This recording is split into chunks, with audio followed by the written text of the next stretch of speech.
नमस्कार। Learn with us में आपका स्वागत है। आज है दिनांक 18 जनवरी 2024। देखते हैं आज की करंट अफेयर तथा इससे बनने वाले महत्वपूर्ण प्रश्न। प्रत्येक प्रश्न के बारे में इम्पोर्टेंट फैक्ट भी जानेंगे। वीडियो को अंत तक देखें। वीडियो पसंद आए तो लाइक, शेयर और चैनल पर नए हैं तो चैनल को सब्सक्राइब करें।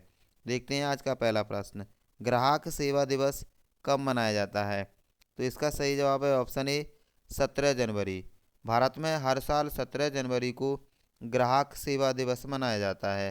बात करें इसके उद्देश्य की तो ग्राहक सेवा के महत्व को बढ़ावा देने के लिए तथा ग्राहक सेवा पेशेवरों को उनके काम के लिए धन्यवाद देने और सम्मानित करने के लिए यह दिवस मनाया जाता है। बात करें 16 जनवरी की तो 16 जनवरी को राष्ट्रीय स्टार्टअप दिवस मनाया जाता है। 15 जनवरी को भारतीय सेना दिवस मनाया जाता है तथा 14 जनवरी को सशस्त्र बल पूर्व सैनिक दिवस मनाया जाता है। देखते हैं अगला प्रश्न। भारतीय रिजर्व बैंक के गवर्नर के अनुसार वर्तमान वित्त वर्ष में भारत की अर्थव्यवस्था कितने प्रतिशत की दर से बढ़ने की संभावना है? तो इसका सही जवाब है ऑप्शन बी 7.3%। अभी हाल ही में भारतीय रिजर्व बैंक के गवर्नर ने दावोस में चल रही विश्व आर्थिक मंच की बैठक में यह बताया कि भारत की वृद्धि दर वर्तमान वर्ष में 7.3% रहने वाली है। अब बात करें फिच रेटिंग एजेंसी के अनुसार तो भारत की वृद्धि दर 6.9% रहने वाली है। देखते हैं अगला प्रश्न।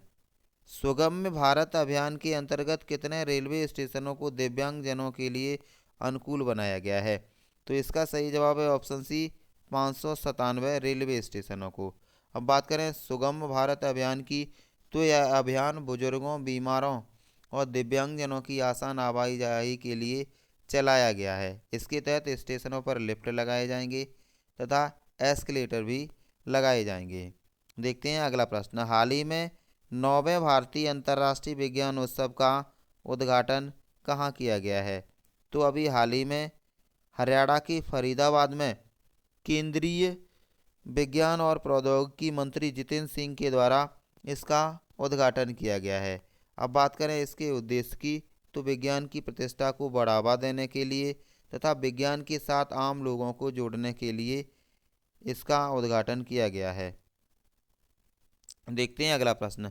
हाल ही में किस राज्य को 2022 के लिए शीर्ष कार्य निष्पादन करने वाले राज्य का राष्ट्रीय स्टार्टअप पुरस्कार प्रदान किया गया है?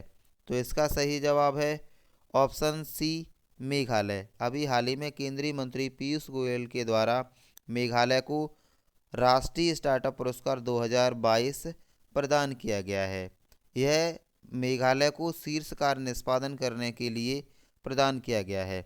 अगला प्रश्न। हाल ही में टाटा स्टील मास्टर्स शतरंज टूर्नामेंट में किसे हराकर आर प्रज्ञानंद भारत के नंबर 1 खिलाड़ी बने हैं? तो इसका सही जवाब है ऑप्शन ए डिंग लेरेन। अभी हाल ही में चीन के विश्व चैंपियन डिंग लेरेन को स्विट्जरलैंड में चल रही टाटा स्टील मास्टर शतरंज टूर्नामेंट में आर प्रज्ञानंद ने हराया है। इसके बाद फिडे जो कि शतरंज की शीर्ष संस्था है इसके द्वारा रैंकिंग जारी की गई। इसमें आर प्रज्ञानंद ने भारत के ही सर्वश्रेष्ठ प्लेयर विश्वनाथन आनंद को पराजित करके प्रथम स्थान हासिल किया है। इसके साथ ही विश्वानंद दूसरे स्थान पर तथा आर प्रज्ञानंद पहले स्थान पर हो गए हैं।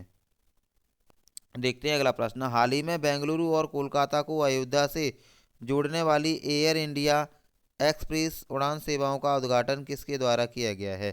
तो इसका सही जवाब है ऑप्शन सी ए तथा बी दोनों।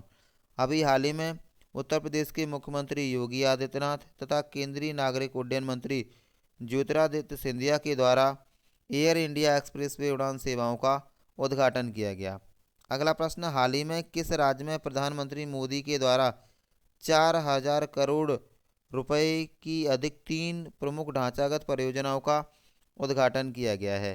तो इसका सही जवाब है ऑप्शन बी केरल। अभी हाल ही में केरल के कोच्चि में वेलिंगटन द्वीप पर इन परियोजनाओं का उद्घाटन किया गया है। इसमें एक नया बंदरगाह बनाने की बात भी कही गई है।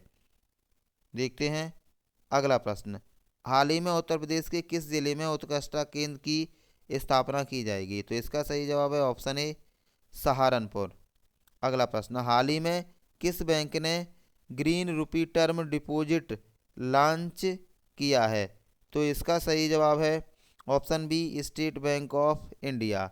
अभी हाल ही में स्टेट बैंक ऑफ इंडिया के द्वारा green rupee term deposit launch किया गया है। बात करें ग्रीन रुपी टर्म डिपॉजिट की, तो इसमें निवेशक सरप्लस कैश को इको फ्रेंडली प्रोजेक्ट्स में निवेश कर सकते हैं। देखते हैं अगला प्रश्न, हाल ही में किस देश ने औपचारिक रूप से 15 मार्च तक भारतीय सैन्य कर्मचारियों को निकालने की घोषणा की है?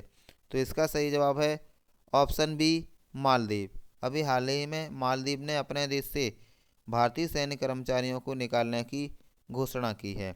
अगला प्रश्न, हाल ही में किसी भारतीय रिजर्व बैंक के उप गवर्नर जनरल के रूप में पुनः नियुक्त किया है? तो इसका सही जवाब है ऑप्शन ए देवव्रत पात्रा। अभी हाल ही में देवव्रत पात्रा को भारतीय रिजर्व बैंक का उप गवर्नर नियुक्त किया गया है। बात करें भारतीय रिजर्व बैंक के गवर्नर की, तो वर्तमान में भारतीय रिजर्व बैंक के गवर्नर शक्तिकांत दास हैं। देखते हैं, बात करें रघुराम राजन और उर्जित पटेल की, तो ये भारत के पूर्व गवर्नर रह चुके हैं। देखते हैं अगला प्रश्न, हाल ही में केंद्र सरकार द्वारा वित्त पोषित गाय अभयारण्य कहाँ बनाया जाएगा? तो इसका सही जवाब है ऑप्शन सी मुजफ्फरनगर। अभी हाल ही में केंद्र सरकार मुजफ्फरनगर में एक गाय अभयारण्य बनाने की बात कर रही है। यह अभयारण्य गायों को संरक्षण प्रदान करने के लिए बनाया जाएगा। अगला प्रश्न, हाल ही में किसने मिस अमेरिका 2024 का खिताब जीता है? तो इसका सही जवाब है ऑप्शन बी मैडिसन मार्श। बात करें मैडिसन मार्श की, तो ये अमेरिकी वायुसेना में एक अधिकारी हैं। इन्होंने 2024 में मिस अमेरिका 2024 का खिताब जीता है।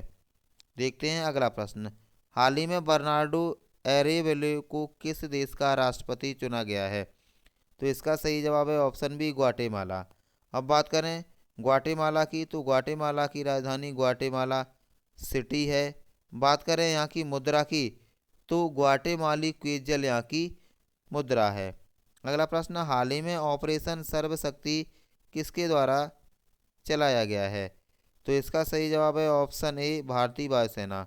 अभी हाल ही में भारतीय वायुसेना ने जम्मू कश्मीर में ऑपरेशन सर्वशक्ति चलाया है, जो कि कश्मीर के राजौरी और पुंछ जिले तथा इसके सीमावर्ती क्षेत्रों में आतंकवादियों को पकड़ने के लिए चलाया जा रहा है। देखते हैं आज का अभ्यास प्रश्न, हाल ही में किस शहर को सर्वश्रेष्ठ सफाई मित्र सुरक्षित शहर का अवार्ड दिया गया है? ऑप्शन दिए हुए हैं, इसका जवाब आप कमेंट बॉक्स में लिखेंगे। वीडियो पसंद आई हो तो लाइक शेयर और चैनल पर नए हैं तो चैनल को सब्सक्राइब करें। आज की वीडियो में इतना ही।